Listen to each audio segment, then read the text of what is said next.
Hello everybody, today welcome back to my YouTube channel. Today I'm going to be doing a review and a bit of grub gameplay on the PS1 Slim, but I'm not about to play it just yet, so let's just get everything away except the main console.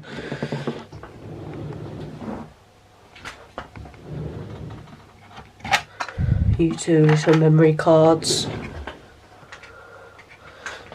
Right now, this is the PS1 Slim. This is not the first PS1, but this is actually the second iteration, or well, not the second iteration, but the second version, you could say. Well, not exactly. Well, the last version of the PS1 and this last iteration of the PS1. And there's the power on and off button. Like the original PS1, it has a little LED light right there, and it sticks in, as you can see right there. Once you press it down, that powers on the console. Right here we have the eject button, which of course ejects. And then right over here we have the spindle and then the laser assembly with the laser. Don't touch the laser, that most likely will break your console. Right here we have, well, it's bad lighting, the PlayStation logo with PS1 underneath it, and then Sony. Wait, let me just quickly turn the lights on, get better lighting.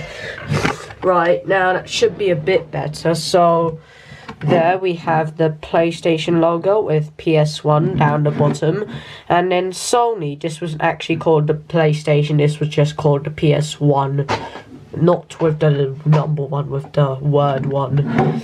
And then right here we have the lid with that little bit at the front. It seems useless, that little bit. Right here we have our two little memory card slots. Then we have our two little controller ports. I believe you could actually get an adapter for the PS1 Fat and the Slim that will allow you to use 4 or maybe even 8 PS1 controllers on one console. We have two little holes, and these holes were actually for a little assembly that you could put on your PS1. It was a chunky screen, but it was still a semi-portable screen that you could put on your PS2, screw it into those holes. You could turn it around and you could lift it up, and it has a little LCD with some speakers.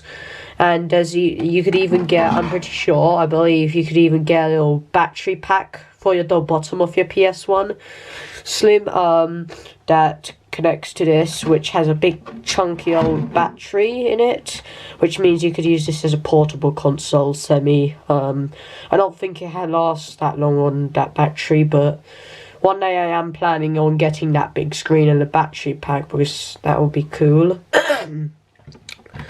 Right, back here we have, of course, the two holes, and then we have that little hinge for the lid. Then right here we have the AV slot for the AV cable, and right here we have the DC in to 7.5 volt DC in jack.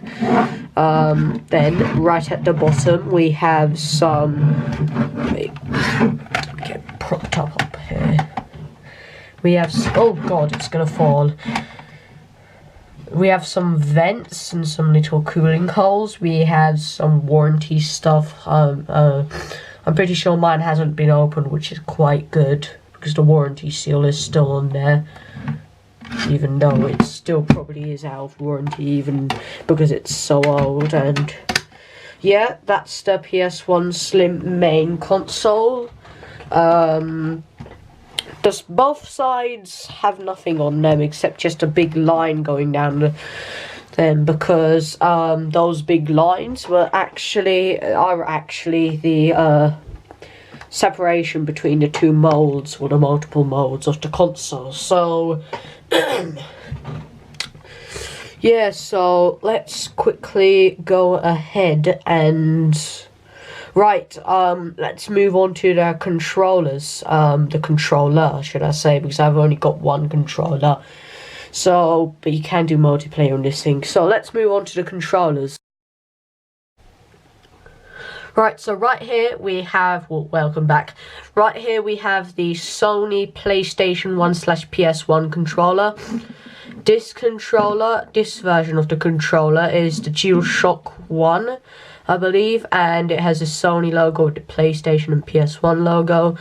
Select and start with that little button at the bottom, which with most games, basically all games except one game, I forgot which one game needs both analog sticks, but most games needed just a D-pad. But if you want to use analog sticks, hit that analog button, you'll be able to use your analog sticks.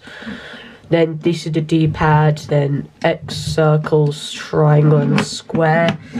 Sorry about the viewing angles. This is L1, L2, R2, R1, R2. I'm sure you all know that already. Of course, I already showed the analog buttons. These are the handles. And this is a little Sony engravement logo thingamajiggy. And I believe that this was Sony's ingenious design to implement two, not just one analog stick and one D-pad, but two analog sticks and a D-pad inside their controllers, which I believe was a first. For some reason it's focusing on just the main controller, but okay. So this little, this is basically if you didn't have this, then when you plugged your controller in, your controller will make weird sounds, either your controller or your PS1, sorry, because of the apparently there are lots of electromagnetic waves around us because of the Earth's magnetic field and other things, radiation and that lot, which can make weird noises. And then right here we have the plug, and if you have a PS1 Fat, you might not recognize this plug, because this plug was only released, this type of controller with this type of plug was only released with the PS1 Slim. With the PS1 Fat, it was literally this controller, the DualShock 1, but with a different version of this, a more chunkier version, and this was made more rounded so that it fits in with the scheme of the rounded PlayStation 1. The rounded PlayStation 1 right here, you can see it's rounded, and it's rounded compared to the PlayStation 1 rounded Slim. It looks good. Right, I've done too many hems today, like always, so these are the wires. And now, oh god, it's out of focus. Right, because it's out of focus, okay, it's back into focus. Let's move on to the memory cards. Right, so welcome back again, and these are the memory cards, right? So you might not recognize this one because that's an off-brand market one. But this was I believe, the original memory card that originally came with all PlayStation 1's Fats. And I'm pretty sure PlayStation 1 Slims had this, but a more whiter version. So it has the black PlayStation logo of PlayStation, and it's a memory card, as it says there, with Sony at the bottom. At the back, it has warranty stuff engraved as well, some screws. This is the front where you plug it into your console. You don't do that.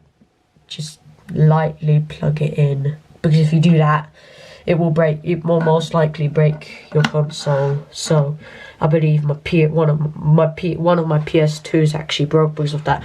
And also these had about 4 kilobytes of storage, which was not that much, but for back then that was quite a bit, but still not enough. And what people did is they had entire piles of these memory cards, and so some people would even lose, well, basically all people would lose their memory cards because they're so small and so difficult to lose. Of course, you can't do that today because you can't lose an entire hard drive that's inside of a console. You can't lose an entire giant chunky console, right? So this is the off-market one, which actually came with 1 megabyte, which is quite nice instead of 4 kilobytes. But let's not focus on that because that's not a real one. That's just a off-market, off-brand one. So this is the real one. Looks nice. This also looks nice. This one matches the PS1 Slim scheme a bit more. Let's move on to the next aspect of the PS1. Well, the final aspect that well, not the final, but the next aspect that we will be moving on to is the cables. So, yeah, let's move on to the cables. Right, so now these are the AV, this is the AV cable. It has the special PlayStation AV cable, and I don't think any other console has. The original Xbox also has their own special AV cable. I'm pretty sure the Sega Dreamcast and other AV consoles also did. So basically this is the AV out, this is the video and left and right sounds. This is the end with, of course, that to reduce the weird fuzzy noise that sometimes comes out of these AV things. And then this is the AV port, and you might not, if you're not from the UK, you might not recognise this, because I'm pretty sure only the UK used to use this. This is called a SCART connector. What a SCART connector is basically back when most of the old UK TVs didn't really have AV cables because they weren't that commonplace back then in the UK, I believe. So instead they had these SCART connectors that you could plug on the back of a TV. Then from there you could actually plug these cables in to there, and it will display SCART // AV out to your TV. So that's that. They're quite small, so they don't take that much that much space. Now let's quickly move on to the power brick, or the power plug, which for the PS1 Slim, I believe the PS2 Slim has near enough to the same power cable as the PS1 Slim. So basically right here we have the PS1 Slim where you plug it into the DC jack. This is the thing to reduce the weird noise, fuzzy noise. And then this is the UK plug. The UK plug, this is extra bulky for places other than the UK. This would be quite slim, but the reason why this is more bulky is because number one, it's got the power supply, which all regions have, but they also have smaller plugs. But number two, it has the UK plug, which takes up a lot of the space because UK plugs are quite big and chunky, but yeah, but they're still quite safe because they have the 3 prongs, the ground, the positive, the negative. But some other countries also have that, but oh well. So that's the cable. It's quite thin. So yeah, the power supply is AC adapter, 7.5 volts by Sony. Here's some information down there. And now let's finally move on to the next part, which I can do in this take because, well, I don't have to move that far for it. So it will be the games you can get for it. Oh, okay, so I just covered the camera in games, right? So let's just show these games one by one. First game, we're going to be showing some of the classics. This is quite the classic. It's Driver 2. This is not in the original case. I could not find any original cases, so I had to use just a regular generic CD case. This is disc 1 and disc 2 is over there. This is Driver 2, which is quite a nice game. If you're going to be playing PS1, I suggest you get the Driver 2 game first for it because it's quite fun. At the same time, it's also quite difficult. I can't get this thing in. Okay, now that's in. Right, so at the same time it's quite difficult, but also I put that in backwards. Wait, we're having some technical difficulties. How does this go? Oh, like that. Right, now. That was Driver 2. Let's move on to 2 more. So this is another one. This is Gran Turismo. This is in the original case. This is one of my favourite ones, just behind Driver 2. Actually, I think this might actually be my favourite PlayStation original game. Or maybe Crash Bandicoot is, I'm not sure. So, of course, this is PlayStation, PS1, Gran Turismo, the real driving simulator. Yeah. It has this little front cover that keeps falling out. Wait. I don't understand why all of my front covers keep falling out. Right, so right here we have a disc. This is Gran Turismo disc. There are no multiple discs, I'm pretty sure. But Gran Turismo 2, I'm pretty sure, has multiple discs. This is the manual. It's a nice thick manual. I like the manual because it goes very in depth with these old games. It goes very in depth with how you're supposed to do it, how you're supposed to use it, and that lot. So now let's move on to what? Right. Okay, I'll have to put it all the way back here because the camera doesn't like it when there's stuff up here. Right. So Crash Bandicoot 2, Cortex Strikes Back. This is another one of the classics and another one of my favorites for the original PlayStation 1. I don't. My copy didn't really come with a manual. It just came with the disc and the front cover. But yeah. Yeah, that's the disc. Right, away from the games, my cover's a bit broken, but well. Away from the games, let's move on to the gameplay. Right. I'll see you when I've got everything set up. It takes a while, but oh well. Right, so what? Right, so as soon as I turn the camera on, guess what? Oh, okay. Guess what? It just did something weird. Well, I don't know what's happening. Maybe it's going into demo mode, right? So this is some gameplay of the PS1. Oh god. That was loud. So this is the gameplay. Let's just let it load up. Let's go into our quick arcade. So over here, let's play a quick arcade game. This Gran Turismo single race. Let's go normal. Honda. I don't know. Standard, automatic, I don't know. Let's go as let's go everything random. It doesn't really matter, I don't think. Actually, I think it does matter because I think they still do have a bunch of stats. But if they do have different stats each cars for this game, then that's quite impressive. Because to fit all that on a CD is quite impressive. Quite the impressive feat. Right, I'm using the D-pad for this.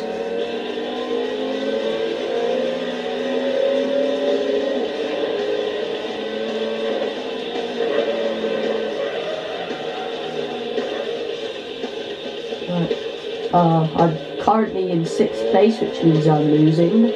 That's extremely bad, but okay.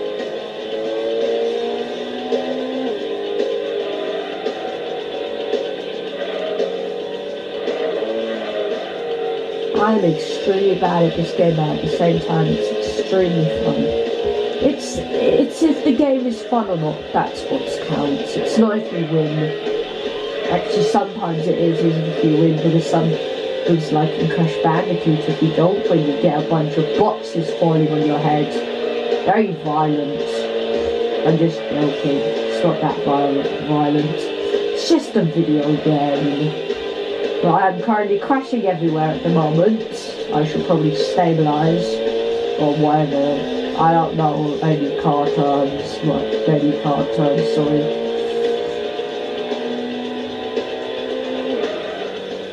I do know some, but not many. So yeah, if you haven't already, if you liked this video, please hit the like button, and yeah, and if you also like all my videos, you can even subscribe if you want to, which I highly suggest you doing, because it really supports me. Right, doesn't really, but oh well. Right, let's just finish up this race, and then once it's finished, we're going to move on.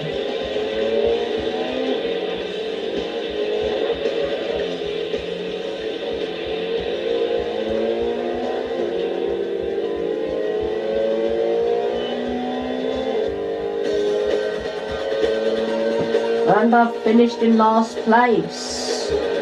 Woohoo! I am so bad at this game, but it's still fun, so yeah. So, yeah, just quickly turn off the PlayStation. Right, now, I hope you like this video. If you did, please leave a like, and if you like all my videos, please subscribe, and I'll be seeing you in my next video. Bye.